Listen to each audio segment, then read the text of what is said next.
Let's make some pecan pie bars. They are delicious. So first of all, we're going to start with our food processor. We're going to add into this 2.5 cups of flour. Since we're not making candy, I don't have to measure it all out ahead of time. I did measure some of it just to make it go faster. So 2.5. Try not to pack your flour. You want your flour to be loose but level. So we have 2.5 cups of flour in there. To that we're going to add 2/3 of a cup of powdered sugar, 3/4 of a cup of lightly toasted pecans, chocolate pecans pieces, a half a teaspoon of salt, and 1 cup of cold butter. So basically what we're doing is we're making a pecan shortbread for our crust that's going to go on the bottom, which is delicious, and it soaks up some of that ooey gooey sugar like the pecan filling when we bake it. I like to cut my cube in half like this, lengthwise, and then again this way, and then cut them up like that, and just kind of. The food processor I have which is a KitchenAid, does a really good job of processing and incorporating and making a fine crumb, because what we want is a fine crumb to press into the bottom of a 9x13 that's been lined with foil and then sprayed with cooking spray. As we all know, Christmas candies and cookies and stuff are not good for us, but they're delicious, and we only do it one time a year, so it's not that big of a deal, right? Okay, so we got all of our butter in there. It's finished, and as you can see, it looks kind of like a shortbread in here. We're going to take our 9x13 and we're going to spray it. It's been lined with foil. It doesn't have to be pretty, guys. It does not have to be pretty.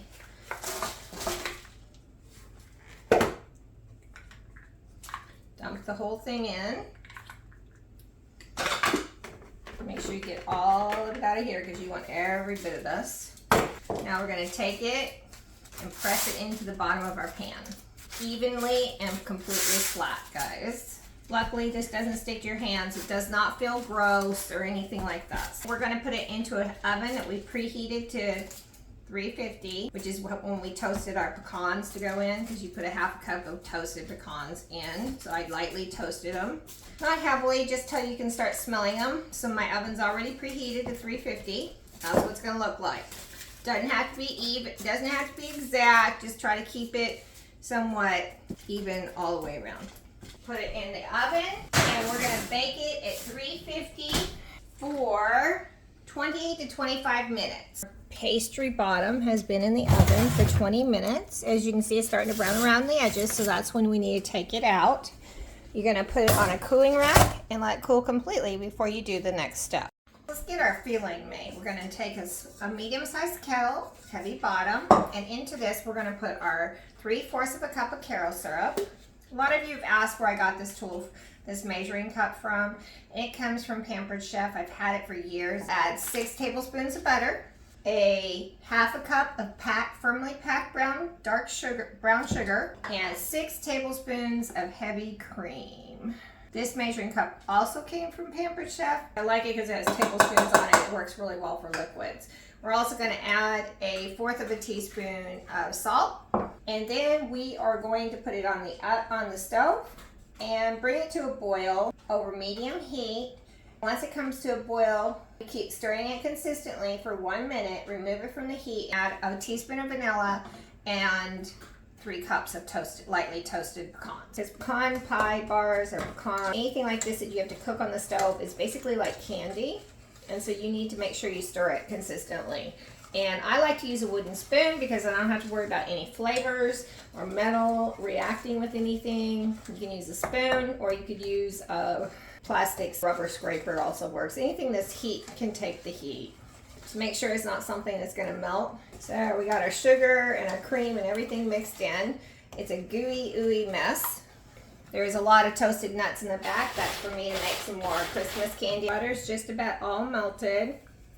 We've turned our oven on to 350 to preheat, so it's ready to put it in, because when we get it all put together, we're going to bake it for another 14 to 16 minutes to make sure it's all nice and gooey and done. And these are wonderful crowd pleasers, like shortbread on the bottom with pecan pie on top. Although it's not as gooey, it doesn't have as much gooey. So the pecans are basically candied, and the shortbread cookie has all that goo that's normally in pecan pie down into the shortbread, and it is delicious. Now that it's at a smooth rolling boil, we're going to do this for 1 minute. I'll set a timer for 1 minute. Stir consistently throughout the entire minute. We're going to add our teaspoon of vanilla. Stir it in completely. Then add your 3 cups of lightly toasted pecans. These little nifty little pot holder things I also got from Pampered Chef. I love their stuff. We're going to take our crust and we're going to dump this in. Take your spoon and clean out as much as you can. Spread it around. Get liquid all over the entire thing.